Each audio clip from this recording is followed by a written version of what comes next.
nak dapat SBP, MRSM ataupun SMKA, jangan stop dulu. Rayuan ni bukan sahaja sekali hantar. Dia proses secara berperingkat. Boleh jadi dia proses sampai hujung tahun. Mulakan dengan e-rayuan. Kalau senyap, teruskan dengan surat fizikal dan email rasmi. Masih tak ada jawapan? Ulang rayuan dengan konsisten. Sebenarnya, kekosongan tu ada je. Ada yang kena panggil 2 kali, 5 kali, malah 10 kali pun ada.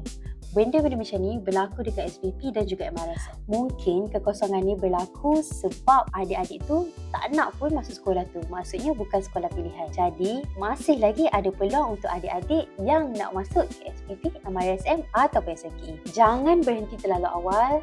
Teruskan usaha dan teruskan doa. Tapi sebenarnya kalau untuk rayuan ni kena ada strategi dia tersendiri.